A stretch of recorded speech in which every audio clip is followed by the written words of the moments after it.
Di dalam kerja-kerja KPK kami pastikan berdasarkan kecukupan alat bukti dan kemudian terbukti hakim telah memutus bahwa proses penyidikan yang dilakukan oleh KPK bahkan melebihi 2 alat bukti, begitu kan? Di sana disebutkan bahkan hakim menyebut ada 4 alat bukti. Oleh karena itu pada kesempatan sore hari ini setelah proses penyidikan cukup, tentu kemudian dilakukan langkah-langkah hukum berikutnya yang nanti akan disampaikan sore hari ini oleh pimpinan KPK, Pak Ketua, dan juga Deputi Penindakan Pak Karyoto. Setelahnya seperti biasa kami beri kesempatan teman-teman untuk bertanya. Kami berharap kita fokuskan terkait dengan perkembangan dari perkara ini ya. 3 orang penanya kami silahkan nanti. Baik, kami silakan Pak Ketua untuk menyampaikan poin-poin perkembangan dari kegiatan penyidikan perkara dimaksud.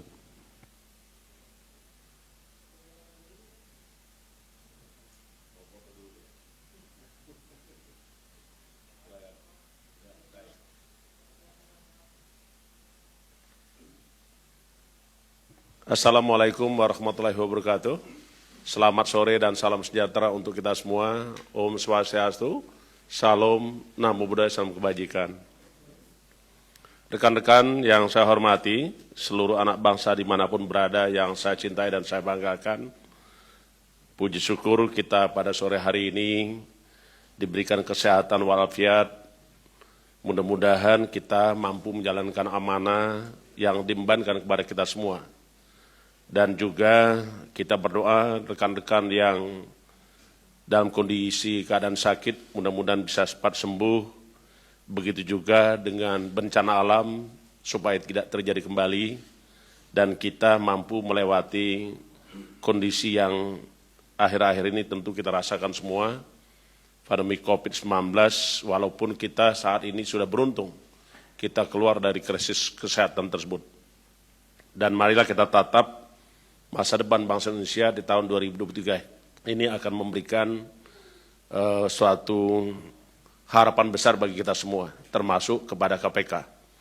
Rekan-rekan yang saya hormati, pada sore hari ini saya akan sampaikan terkait dengan penahanan tersangka dugaan tindak pidana suap dan gratifikasi terkait dengan pemalsuan surat dalam perkara perebutan hak milik ahli waris PT ACM. Hari ini kita akan sampaikan informasi terkait penyidikan perkara tersebut dan kita pastikan bahwa ini adalah tindak pidana korupsi berupa suap dan gratifikasi dalam hal pengurusan atau pemalsuan surat dalam perkara perebutan hak ahli waris PT ACM. KPK menerima laporan dan pengaduan dari masyarakat dan sebagai wujud pelayanan publik dan memberikan kepastian hukum, maka KPK melakukan penyelidikan, pengumpulan informasi dan keterangan serta data-data dalam upaya untuk mengungkap tentang dugaan telah terjadinya suatu peristiwa pidana. Selanjutnya berdasarkan bukti permulaan yang cukup, maka KPK melakukan kegiatan sampai dengan melakukan penyidikan dan rangka mengungkap suatu perkara pidana menjadi terang benderang. Dan sore hari ini kami akan sampaikan salah satu tersangkanya adalah BK, Kepala Subbagian Penerapan Pidana dan HAM, Bagian Penerapan Hukum pada Biro Bantuan Hukum, Divisi Hukum Mabes Polri. Untuk kepentingan dan kebutuhan proses penyidikan, maka yang bersangkutan tersangka BK dilakukan penahanan selama 20 hari, terhitung tanggal 3 Januari 2023 sampai dengan 22 Januari 2023, yang dilakukan penahanan di Rumah Tahanan Negara KPK pada Pomdam Jaya Guntur. Untuk lebih lengkapnya kami akan sampaikan uraian perkara yang sebagai berikut. Bermula dari adanya pelaporan kepada Barreskrim Polri terkait dugaan pemalsuan surat dalam perebutan hak ahli waris PT ACM dengan pihak terlapor ES dan HW. Atas pelaporan tersebut, ES dan HW melalui rekomendasi salah seorang kerabatnya, kemudian diperkenalkan dengan tersangka BK yang saat itu dimutasi sebagai Kepala Subbagian Penerapan Pidana dan Hak Asasi Manusia Bagian Penerapan Hukum pada Biro Bantuan Hukum Divisi Hukum Mabes Polri untuk berkonsultasi. Sebagai tindak lanjut, sekira bulan Mei 2016 bertempat di salah satu hotel di Jakarta, dilakukan pertemuan antara saudara S. HW dengan tersangka BK. Dari kasus yang disampaikan ES dan HW, tersangka BK kemudian diduga menyatakan kesiapan untuk membantu dengan adanya kesepakatan pemberian sejumlah uang ataupun barang. Tersangka BK lalu memberikan saran diantaranya untuk mengajukan surat permohonan perlindungan hukum dan keadilan terkait adanya penyimpangan, terkait adanya dugaan penyimpangan penanganan perkara yang ditujukan kepada Kepala Divisi Hukum Mabes Polri. Menindaklanjuti permohonan dimaksud, tersangka BK lalu ditunjuk sebagai salah satu personil untuk melakukan verifikasi, termasuk meminta klarifikasi pada Bareskrim Polri. Sekitar Oktober 2016, dilakukan rapat pembahasan terkait perlindungan hukum atas nama ES dan HW di lingkup Divisi Hukum Mabes Polri, dan tersangka BK kemudian ditugaskan untuk menyusun kesimpulan hasil rapat yang pada pokoknya menyatakan adanya penyimpangan penerapan hukum termasuk kesalahan dalam proses penyidikan. Dalam perjalanan perkaranya, ES dan HW lalu ditetapkan sebagai tersangka oleh penyidik Bareskrim Polri. Terkait penetapan status tersangka ini, atas saran lanjutan dari tersangka BK, maka ES dan HW mengajukan gugatan pra-peradilan ke Pengadilan Negeri Jakarta Pusat. Dengan saran tersebut, tersangka BK menerima uang sekitar 5 miliar rupiah dari ES dan HW dengan teknis pemberiannya melalui transfer bank menggunakan rekening dari orang kepercayaan BK. Selama proses pengajuan pra-peradilan, diduga tersangka BK membocorkan isi hasil rapat divisi hukum untuk dijadikan sebagai bahan materi gugatan pra-peradilan. Sehingga hakim dalam putusannya menyatakan mengabulkan dan status penetapan tersangka tidak sah. Jadi tersangka S dan HW tadi ya. Tersangka BK sekitar bulan Desember 2015 juga diduga menerima 1 unit kendaraan mobil mewah yang model dan jenisnya ditentukan sendiri oleh tersangka BK. Sekitar bulan April 2021, saudara ES dan HW kembali ditetapkan sebagai tersangka oleh penyidik Bareskrim Mabes Polri dalam perkara yang sama. Diduga tersangka BK kembali menerima uang hingga berjumlah 1 miliar rupiah dari ES dan HW untuk membantu pengurusan perkara dimaksud sehingga keduanya tidak kooperatif selama proses penyidikan yang dilaksanakan oleh Bareskrim Polri, yang akhirnya ES dan HW melarikan diri dan saat ini masuk dalam DPO penyidik Bareskrim Mabes Polri. Selain itu, tersangka BK menerima uang secara bertahap yang diduga sebagai gratifikasi yang berhubungan dengan jabatannya dari beberapa pihak yang jumlahnya sekitar 50 miliar rupiah. Tim penyidik KPK terus mengembangkan lebih lanjut informasi dan data atas perkara ini. Atas perbuatannya, tersangka BK disangkakan pasal 12 huruf A, pasal 12 huruf B, dan atau pasal 11 dan 12 B besar Undang-Undang 31 tahun 1999 tentang pemberantasan tindak pidana korupsi sebagaimana telah diubah dengan Undang-Undang Nomor 20 Tahun 2001 tentang perubahan atas Undang-Undang 31 Tahun 1999 tentang pemberantasan tindak pidana korupsi. KPK menyampaikan keprihatinan atas adanya aparat penegak hukum yang seharusnya mengemban amanah untuk menegakkan norma hukum yang berlaku, tetapi justru melakukan praktek korupsi dengan menerima suap dan gratifikasi dari pihak yang berperkara. Hal ini tentulah mencederai marwah hukum di Indonesia. KPK menyampaikan bahwa penanganan perkara ini menjadi wujud komitmen KPK dalam rangka pemberantasan korupsi. Karena sesungguhnya kita mengetahui bahwa KPK dalam rangka pemberantasan korupsi menjadi perhatian, menjadi ada 5 fokus area.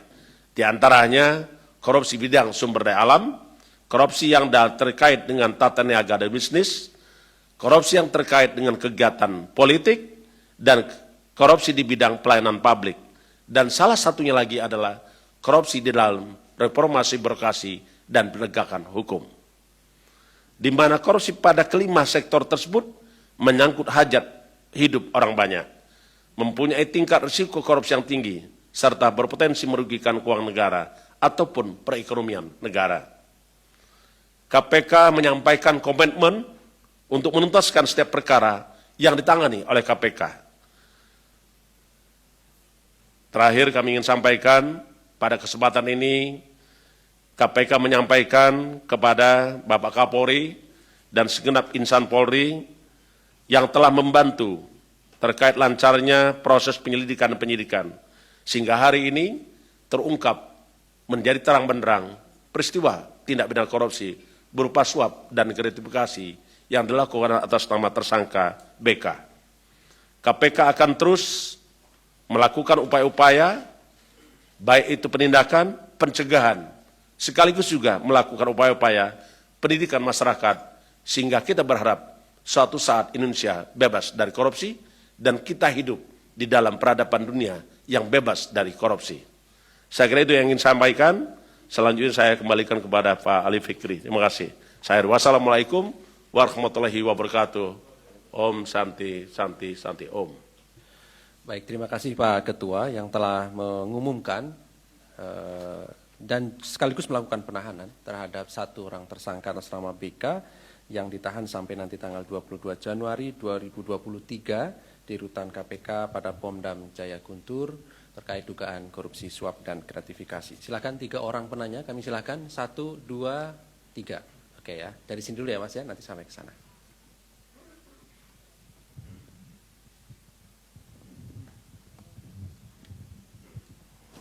Mau nanya soal kasus ini dulu. Pertama kan ini, apakah ada kemungkinan adanya aliran dana atau penerima suap lain di Bareskrim? Karena kan kalau dilihat tadi kita hitung juga uangnya itu 50 miliar lebih dan lebih banget kayaknya dah. Dan nggak mungkin kan dia juga kerja sendiri, masa ia menerima sendiri, padahal pangkatnya cuma AKBP. Apakah ada kemungkinan aliran dana ini mengalir juga ke petinggi Polri lainnya? Terus pertanyaan kedua, pemberi suap BK yang tadi disebutkan ES dan HW, ini kan berstatusnya buronan ya di Mabes Polri dan udah ada red notice-nya. Nah, apakah KPK juga mau menetapkan dia sebagai buronan? Karena kan kalau mau dipanggil juga dipanggilnya kemana kan? Nggak tahu orangnya ada di mana gitu kan? Kasus lain boleh?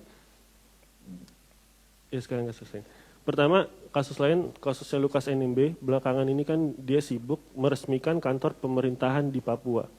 Padahal dia bilang sakit. Nah, sampai waktu itu juga nggak bisa datang ke KPK minta diperiksa di sono. Nah, apakah KPK mau memanggil dia mumpung dia lagi sehat gitu untuk ditahan atau gimana? Karena dia bisa meresmikan kantor-kantor pemerintahan di Papua. Terus mau nanya soal mantan komisioner KPK Bambang Wijoyanto di YouTube-nya bilang kalau KPK mau menaikkan penyelidikan Formula E ke penyidikan tanpa adanya tersangka. Apakah yang benar akan dilakukan seperti itu? Terus mau nanya soal pemanggilan Ketua Kadin di kasus Lukas NMB. Itu apakah sudah ditetapkan waktunya kapan? Terakhir, mau nanya lagi soal keterlibatan Menteri Perdagangan Zulkifli Hasan di kasus suap Unila. Nah, Rektor Unila ini ngotot banget kalau dia memang berkomunikasi dengan Zulhas. Tapi sampai sekarang KPK belum memanggil dia. Apakah KPK akan memanggil dia dalam waktu dekat? Seperti itu. Ya, silakan. Flori ya? Saya Iya. Flori dari Republika, izin mau nanya satu pertanyaan aja Pak. Terkait catatan akhir tahun kemarin sempat disebutkan laporan dugaan korupsi dari masyarakat ke KPK itu paling banyak dari DKI Jakarta. Nah dari jumlah itu paling banyak pelaporan terkait dugaan korupsi apa ya Pak? Apakah pengadaan barang dan jasa atau suap? Nah terus bagaimana KPK melihat fenomena ini? Terima kasih. Terakhir, Mas. Fokus dulu ya Mas ya ke perkara ini. Siap. Silakan. Aji dari Bisnis Indonesia. Pertama soal kasus ini menyambung pertanyaannya Mas Chandra. Kalau dari jabatannya ini kan di Biro Hukum ya, apakah mungkin Kabiro Hukum atau Kadif Hukum Mabes Polri mengetahui perbuatan yang dilakukan oleh Bambang Kayun menerima suap sekian miliar ini, 56 miliar.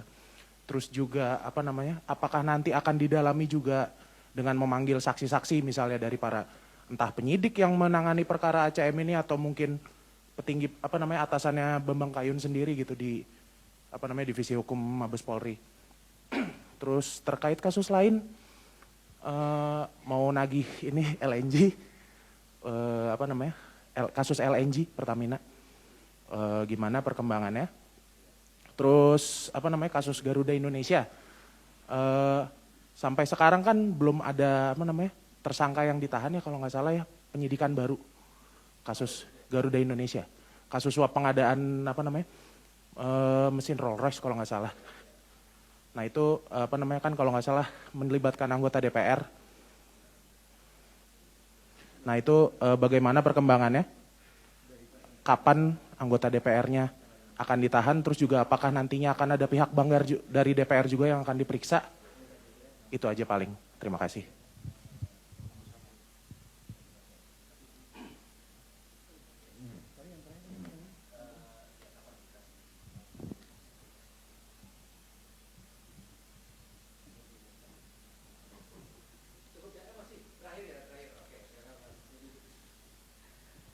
Terima kasih Mas Ali, saya Hedi dari Kumparan.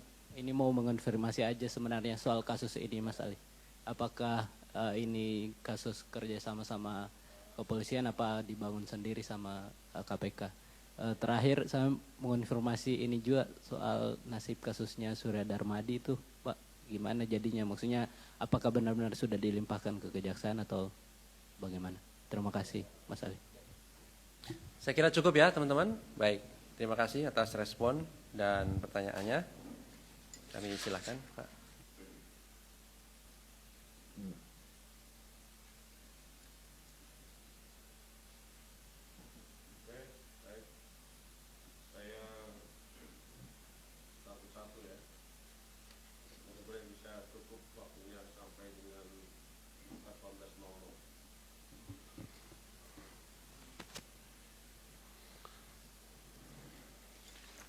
Yang pertama saya ingin sampaikan dulu terkait dengan apakah ada kemungkinan suap ini terkait dengan pihak lain. Yang perlu diketahui bahwa kita saat ini sedang melakukan penyidikan terhadap suatu peristiwa dugaan tindak korupsi berupa suap dan gratifikasi yang dilakukan oleh saudara BK. Dan seorang BK dijadikan tersangka tentulah karena sebagaimana amanat undang-undang hukum acara pidana disebutkan bahwa tersangka adalah seseorang yang karena perbuatannya dan atau keadaannya berdasarkan bukti permulaan patut juga pelaku tindak pidana. Ini yang pasti. Dengan demikian maka tentu kita tidak berangan-angan apakah ada pelaku lain. Tapi ini akan mengikuti proses sepanjang penyidikan. Karena sesungguhnya kita paham siapa yang dimaksud dengan pelaku. Pelaku sebagaimana pasal 55 Kitab Undang-Undang Hukum Pidana disebutkan ada pelaku, ada turut serta melakukan, ada turut membantu melakukan, ada juga dengan yang menyuruh melakukan. Nah ini kita berharap mudah-mudahan nanti Pak BK bisa memberikan keterangan termasuk juga ada keterangan lain-lain yang bisa membantu proses penyidikan ini. Karena sesungguhnya penyidikan adalah serangkaian tindakan penyidik berdasarkan tata cara undang-undang untuk mencari keterangan dan mengumpulkan bukti. Dan dengan bukti-bukti itu, maka akan membuat terangnya suatu peristiwa pidana guna menemukan tersangka. Ini saya kira titik fokusnya di situ. Jadi kalau kita lihat dari rumusan penyidikan, maka tersangka itu sebenarnya terakhir. Setelah dilakukan pengumpulan, pencarian, keterangan, dan bukti-bukti. Sehingga membuat terang suatu peristiwa pidana guna menemukan tersangka. Itu konsep yang sesungguhnya. Saya kira itu yang pertama. Yang kedua adalah apakah DPO yang hari ini ditetapkan oleh Bareskrim sebagai tersangka ES dan HW di Bareskrim, tentulah kita akan bekerja sama bersinergi dengan Bareskrim. Ya, karena sama-sama tujuannya mencari seseorang. Nah, ini sudah ditetapkan DPO oleh Bareskrim. Maka tentu KPK akan bekerja sama dengan Bareskrim terkait dengan pencarian saudara ES maupun HW. Saya kira clear ya. Berikutnya terkait dengan apakah ini sendiri, tadi sudah saya sampaikan ya, apakah BK ini sendiri, tadi sudah jelaskan. Berikutnya juga terkait dengan ELNG. Ya, saya katakan itu masih dalam proses penyidikan. Sekali lagi ingin saya pastikan bahwa penyidikan adalah serangkaian tindakan penyidik. Ya, sesuai dengan tata cara yang diatur undang-undang. Mencari, mengumpulkan keterangan dan bukti-bukti. Dan dengan bukti-bukti itu membuat terangnya suatu peristiwa pidana. Baru kita temukan tersangkanya. Saya kira itu. Ini masih proses, Anda tunduk saja karena kita tidak pernah menyembunyikan suatu hal yang harus kita sampaikan kepada rekan-rekan semua. Yang berikutnya tadi ada juga, nah terkait dengan saudara tersangka Surya Darmadi. Sampai hari ini SD ini masih ditangani oleh KPK. Perkaranya masih ada di KPK berupa terkait dengan kalau nggak salah alih fungsi lahan di Riau. Itu masih berjalan. Ya, saya kira itu kita belum melimpahkan kepada kejaksaan. Tapi nanti pastilah Pak Deputi dalam hal Deputi Korsup melakukan komunikasi dan supervisi terkait dengan penanganan perkara yang ada di kejaksaan. Apakah memungkinkan ini ditangani sendiri-sendiri atau bisa digabungkan. Saya kira itu. Yang selanjutnya tadi saya ingin jelaskan saja, KPK di dalam terkait dengan penyelidikan suatu perkara itu tunduk pada ketentuan hukum yang undang-undang. Karena sesungguhnya KPK sangat menjunjung tinggi asas-asas pelaksanaan tugas pokok KPK. Sebagaimana diamanatkan di dalam pasal 5 Undang-Undang 19 2019. Di situ disebutkan.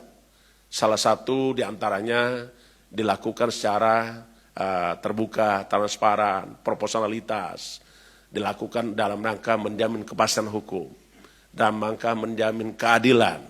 Dalam rangka menjamin kepentingan umum.